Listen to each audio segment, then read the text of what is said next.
लखनलाल जी, हनुमान जी महाराज पहले ही प्रभु के पास पहुंच गए, चरणों में पड़ गया सुग्रीव, प्रभु मेरी गलती नहीं है, ये आपकी माया का प्रभाव है, ताव माया बस फिरे भुलाना। पड़ गया चरणों में जाके, भगवान ने माफ किया। बानरों के दलों के दल आने लगे, इकट्ठे हो गए सारे, योजना बनाई। सुग्रीव ने कहा, हे बानरों, पूर्व पश्चिम उत्तर दक्षिण ऊपर नीचे 10 दिशाओं में जाओ। 10 दिशाएं होती हैं, 4 दिशाओं के 4 कोणों में, ऊपर नीचे। और 1 महीने से पहले, 1 महीने तक यदि कोई बिना सीता के सुध लिए आया तो मेरे द्वारा उसको मृत्यु दंड दिया जाएगा, ऐसी घोषणा किया। सुग्रीव ने वो बात बता दी थी पहले ही कि महाराज एक बार हम किष्किंधा पर्वत पर बैठे थे, मां सीता को आकाश मार्ग से रावण ले जा रहा था, दक्षिण दिशा में गया है वो, उसने ये गहने वहने डाले हैं, याद किया, अनुमान लगा। गीधराज ने भी कहा था महाराज दक्षिण दिशा में लेके गया है, इसलिए दक्षिण दिशा में सबसे ज्यादा शंका थी। सभी वानरों ने दक्षिण दिशा में अंगद, नील, नल, हनुमान, जामवंत, जो बड़े बड़े योद्धा थे उनको चयनित किया, दक्षिण दिशा में तुम्हारा दल जाएगा। सभी प्रणाम करके चलने लगे, सबसे पीछे हनुमान जी ने प्रणाम किया। श्री राम जी ने, समझ गए वो यही मेरा कार्य करेगा, अपने हाथ से अंगूठी उतारी, हनुमान जी को ले गए। हनुमान जी ने उस अंगूठी को पहना, चल दिए।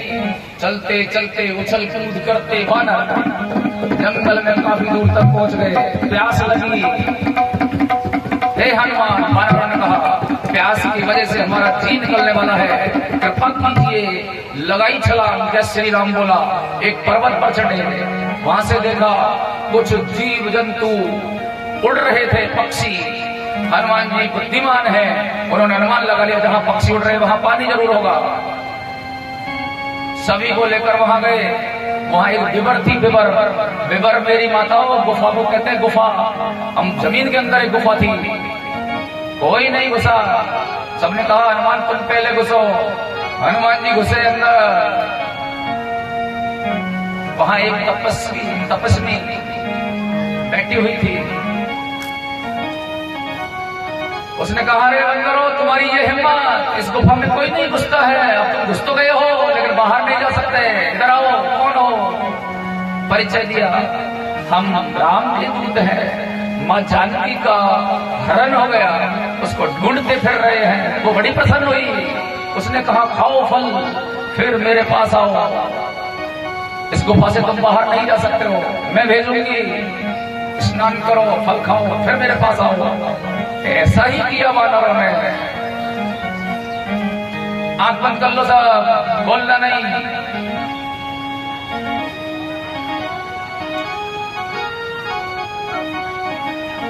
आंख बंद किया,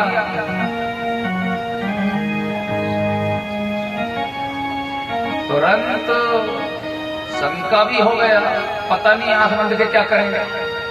खोल भी लिया, सब के सब समुद्र के किनारे खड़े पाए हुए। कुछ साधु लोग और संत लोग ये भी कहते हैं यदि बानर आंख खोलने में जल्दी ना करे तो सब बानर सुख वाटिका में होते। ऐसी तपस्विनी थे वो, मां स्वयं प्रभा। वानरों को समुद्र के किनारे पहुंचाकर स्वयं प्रभु श्री रामचंद्र जी के पास गई और लिखा है मानस में वो बद्री वन चली गई। सबके सब समुद्र के किनारे पर। अब बड़ा संकट, असली संकट अब।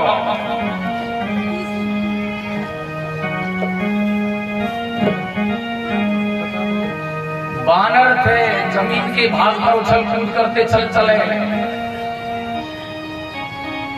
परंतु अब खारा समुद्र, इसमें कैसे चले? वानर कोई पानी पे थोड़ी चल सके।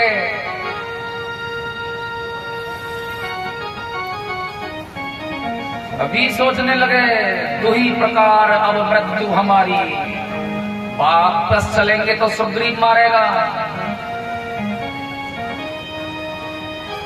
आगे चलेंगे तो समुद्र में डूब के मरेंगे, नहीं चलेंगे तो भूखे प्यासे मरेंगे। यहीं खाने पीने को कुछ नहीं होता, समुद्र के किनारे खारी जमीन होती है, वहां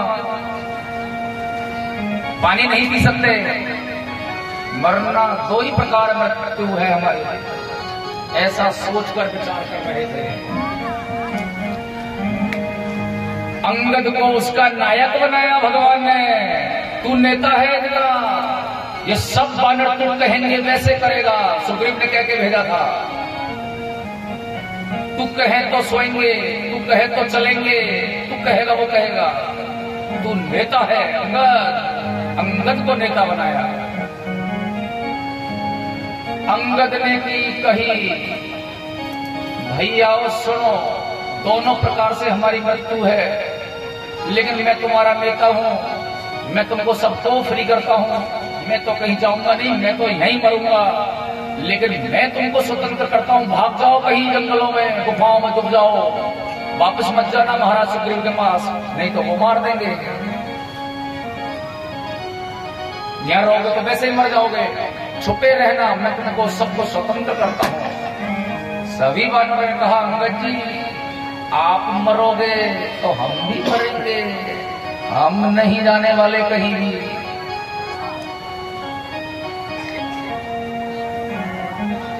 इतने में ही एक मुसीबत और आई, बड़ी चिंता में थे वो। ये शिक्षा देती है ये मानस, पर बोलने को समय नहीं है। माइंड में बहुत सारी बातें आ रही है, पर समय का बहुत अभाव है। एक बार मुसीबत में पड़ जाओगे, ऊपर नीचे आती ही चली जाएगी, ये नियम है। एक बार फंसो, खेतों पे भी जा रहे हो तो कभी आजमा के देख लेना, कांटा लग गया तो ठोकर भी लगेगी जरूर, आजमा के देखना।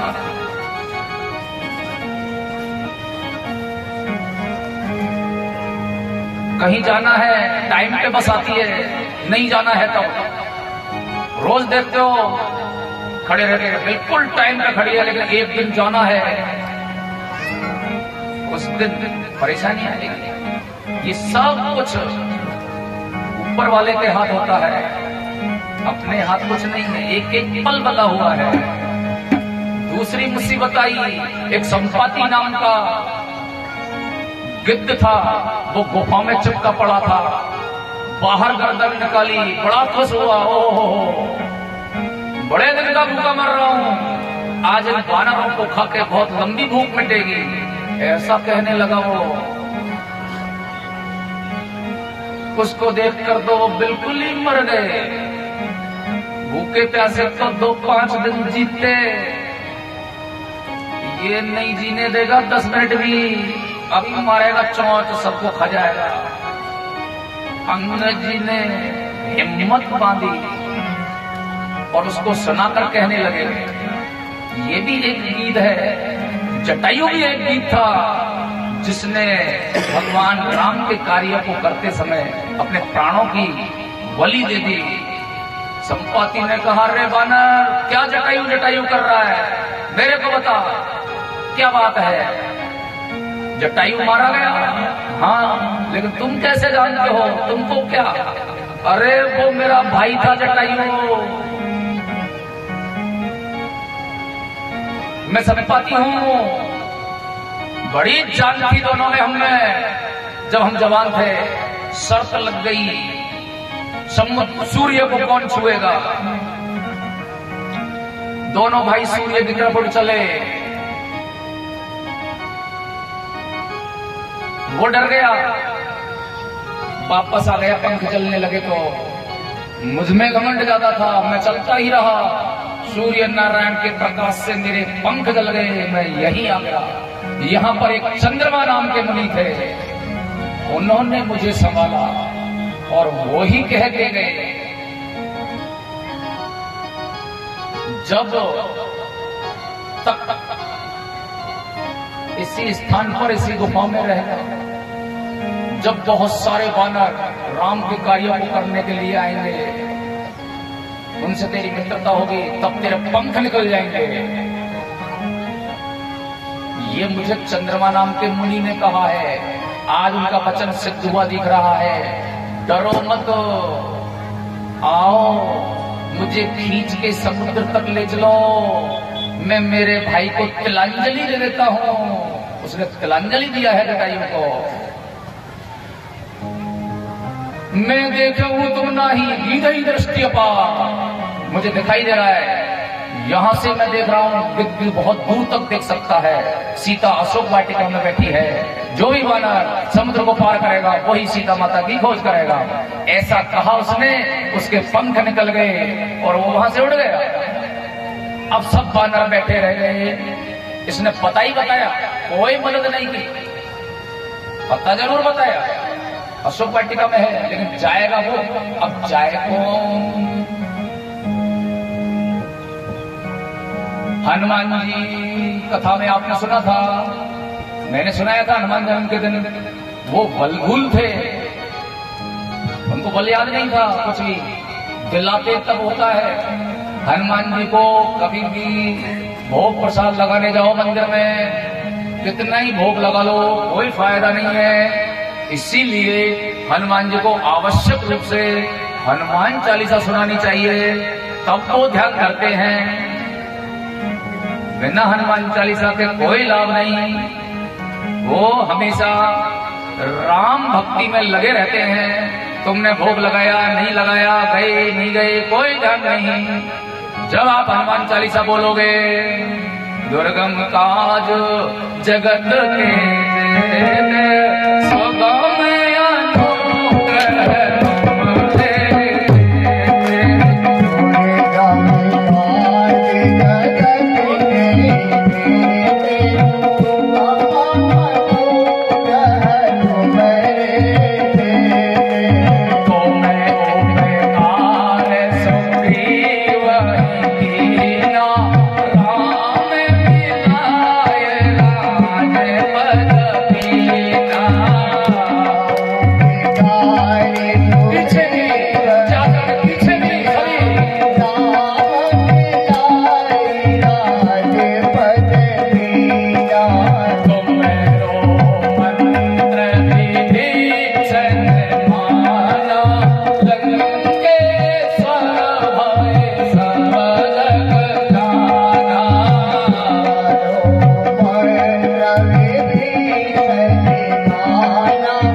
भोग लगाने से कुछ नहीं होता, ये कहोगे तब उनको बल याद आएगा कि हाँ मैंने ये कार्य किए हैं, ये जो बालक मुझसे कुछ मांग रहा है इसका भी कार्य करूं। नहीं तो कोई याद नहीं रहता हनुमान जी को, कोई फायदा नहीं। सब वानर समुद्र के किनारे बैठे। एक जामवंत जी थे बूढ़े, उन्होंने कहा भैया जब मैं जवान था तो मैं झूठ नहीं बोलूंगा, सूर्य उदय से लेके सूर्यास्त के समय तक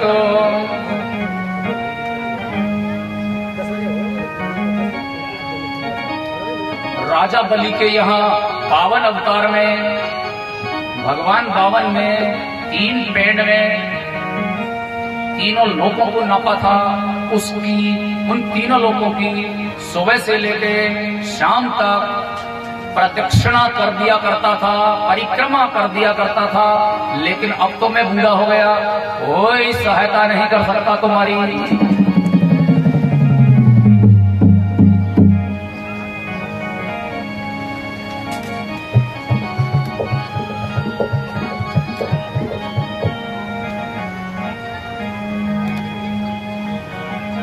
ये जामवंत जी ने कहा अंगद कह जाऊं मैं पारा दिया कछो संशयो दीवारा। राम जय राम जय जय रामा श्री राम जय जय रामा। अंगद कह जाऊं मैं पारा दिया संशयो दीवारा। गति कहो जाए मेरे पारा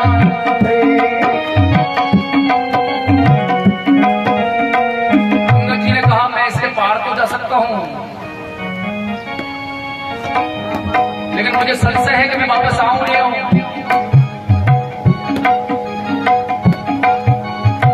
जामवंत जी ने कहा हे अंगद जी तुम पर हमको विश्वास है, तुम चले ही जाओगे तो आप ही सकते हो, परंतु हम आपको भेज ही नहीं सकते क्योंकि आप तो हमारे नेता हैं।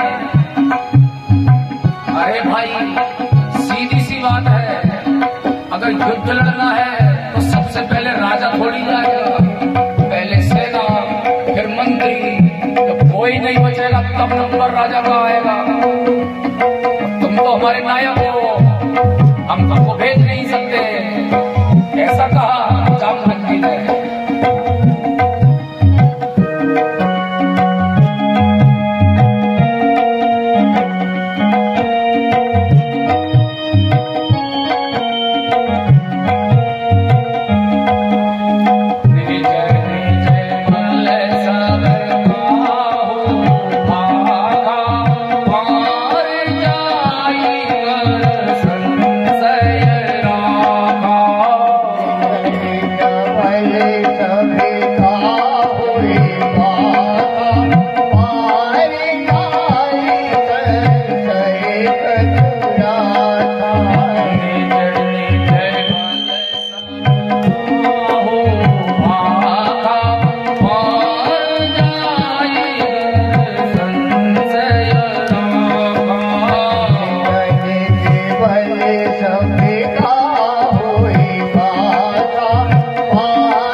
पार जाने में अपना अपना बल बखान कर दिया। अंगद ने कहा मैं पार तो जा सकता हूँ लेकिन वापस नहीं आ सकता। जामवंत जी ने कहा तुम जा भी सकते हो। तो इसी स्थिति में जब बड़ी समस्या में हम आ जाते हैं तो बुजुर्ग हमारे जो होते हैं उनको जीवन का बड़ा अनुभव होता है, वो कोई न कोई स्कीम निकालते हैं और उस समस्या का समाधान कर देते हैं। इसलिए बुजुर्गों की कभी अवहेलना नहीं करनी चाहिए। यहाँ जामवंत जी ने किया है, समझ गए वो कौन करेगा इसको। हनुमान जी बड़े टेंशन में थे, ये अंगद भी कह रहा है समुद्र को पार कर जाएगा। ओहो जामवंत जी तो गजब ही कर रहे, तीनों लोगों में चक्कर दे देते थे। ये मरासा बंदर है, ये भी जो कह रहा 60 कोस तो मैं भी जा सकता हूँ, कोई कह रहा था 20 कोस में जा सकता हूँ। हनुमान जी बड़े चिंतित थे, मेरे से कहे तो कोई मैं तो पैर भी नहीं रख सकूँ या मैं भले याद नहीं था। इस बात का पता जामवंत जी को था।